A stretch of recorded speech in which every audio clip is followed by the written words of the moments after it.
Assalamualaikum warahmatullahi wabarakatuh. Perkenalkan kami dari kelompok 1 mata kuliah Teori Ekonomi Mikro Islam yang beranggotakan 1 Lina Farhana, 2 Panghapupan Kartika, 3 Tia Nur Hasanah, 4 Wafik Nur Aziza.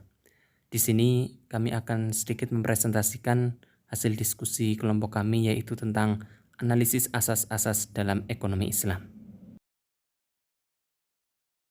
Asas-asas ekonomi Islam. Yang pertama ada asas ibahah atau mabda al-ibahah. Yang kedua asas konsensualisme atau ridhoiyah. Yang ketiga ada asas kesediaan menanggung resiko atau muhatoroh. Yang keempat ada asas maslahah. Terus ada asas transparansi, asas keadilan, asas kejujuran atau asidik, dan asas keseimbangan. Yang kedua yaitu ada prinsip-prinsip dalam ekonomi Islam. Yang pertama itu ada tauhid atau ketuhanan, adil atau adil, nubuah atau berdasarkan mengacu kepada Nabi. Yang keempat ada khilafah dan ma'ad.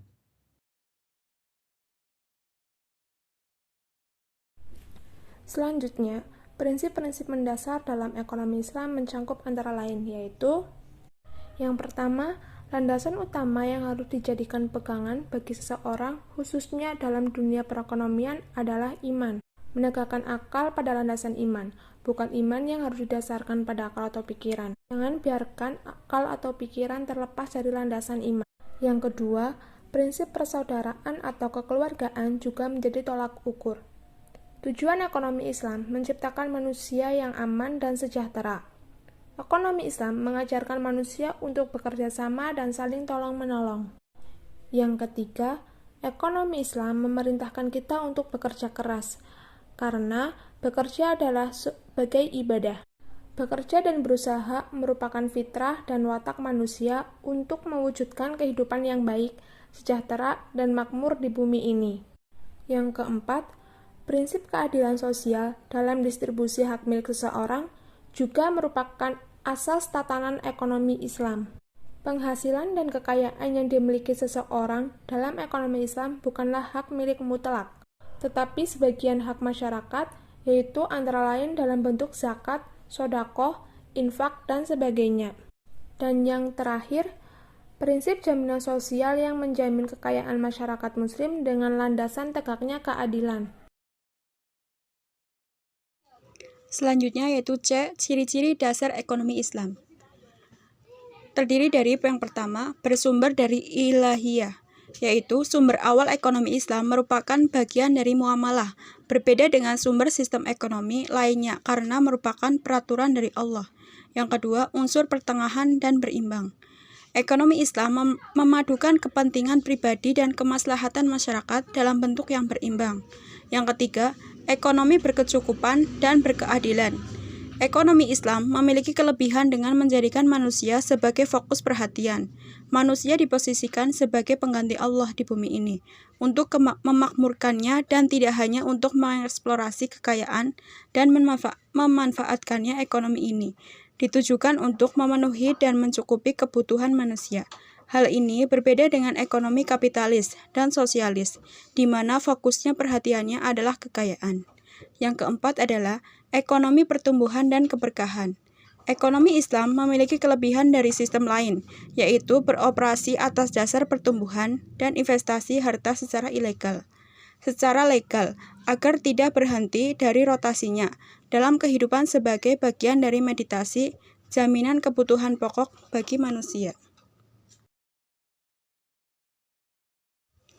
D. Konsep rasionalitas dalam teori ekonomi Islam.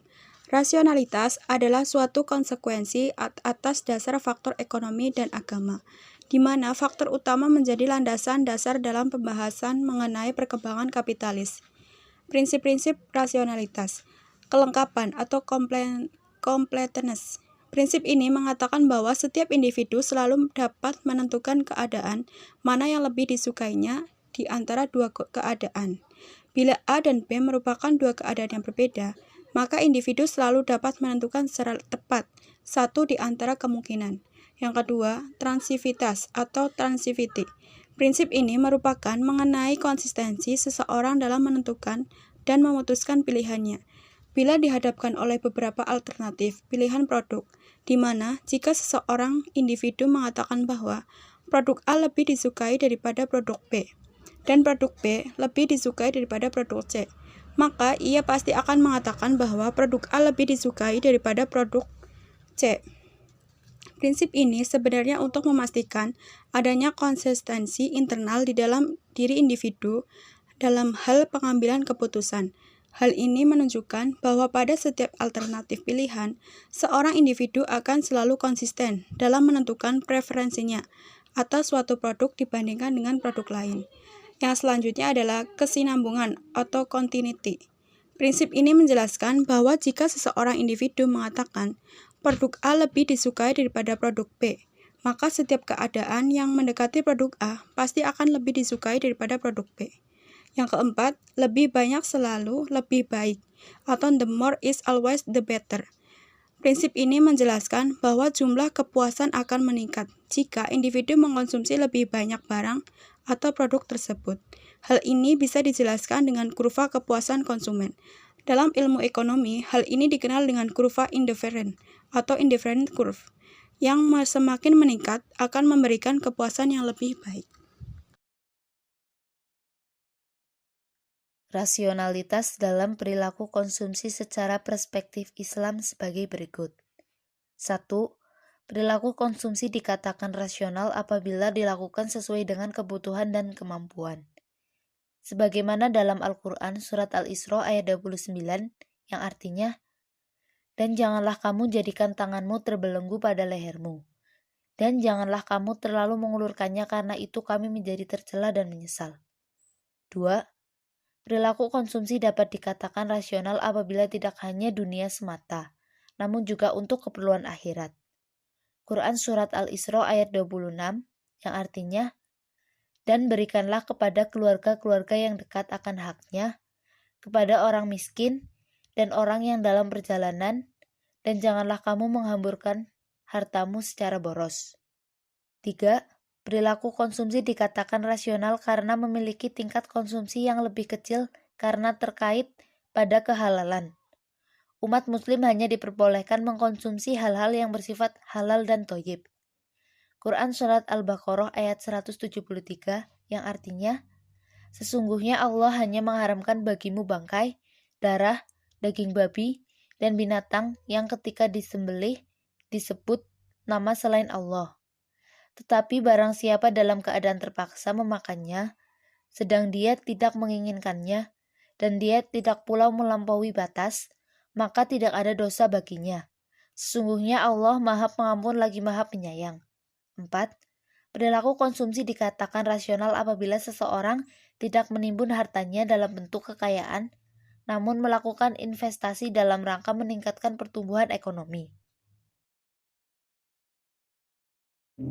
Manfaat ekonomi Islam. 1. Mewujudkan integritas seorang muslim yang kafah, sehingga Islamnya tidak lagi parsial. Apabila ada orang Islam yang masih bergelut dan mengamalkan ekonomi konvensional yang mengandung unsur riba, berarti keislamannya belum kafah, sebab ajaran ekonomi syariah diabaikan. Yang kedua, menerapkan dan mengamalkan ekonomi syariah melalui bank syariah, asuransi syariah, reksadana syariah, pegadaian syariah, dan atau Baitul Mal wal Tamwil atau BMT, mendapatkan keuntungan di dunia dan di akhirat. Keuntungan dunia berupa keuntungan bagi hasil, dan keuntungan akhirat adalah terbebasnya dari unsur riba yang diharamkan. Selain itu, seorang muslim yang mengamalkan ekonomi syariah mendapatkan pahala karena telah mengamalkan ajaran Islam dan meninggalkan aktivitas riba. Yang ketiga, praktik ekonomi seorang muslim yang berdasarkan syariat Islam bernilai ibadah karena telah mengamalkan syariat Allah Subhanahu wa taala. Yang keempat, mengamalkan ekonomi syariah melalui lembaga keuangan atau LKS berarti mendukung kemajuan lembaga ekonomi umat Islam itu sendiri. Yang kelima, mengamalkan ekonomi syariah dengan menjadi nasabah bank syariah berarti mendukung upaya pemberdayaan ekonomi umat Islam itu sendiri. Sebab dana yang terkumpul di LKS itu dapat digunakan oleh umat Islam itu sendiri untuk mengembangkan usaha-usaha kaum muslimin. Yang terakhir yaitu mengamalkan ekonomi syariah berarti mendukung gerakan amar ma'ruf nahi mungkar, sebab dana yang terkumpul tersebut hanya boleh dimanfaatkan untuk usaha-usaha atau proyek-proyek yang halal. Bank syariah tidak mau membiayai usaha-usaha haram seperti pabrik minuman keras, usaha perjudian, usaha narkoba, hotel yang digunakan untuk kemaksiatan atau tempat hiburan yang bernuansa mungkar seperti diskotik dan sebagainya. Mungkin sekian presentasi dari kelompok kami. Apabila terdapat kesalahan ataupun kekurangan dalam menyampaikan hasil tersebut, kami mohon maaf yang sebesar-besarnya. Wallahul muwaffiq ila aqwamit thoriq. Wassalamualaikum warahmatullahi wabarakatuh.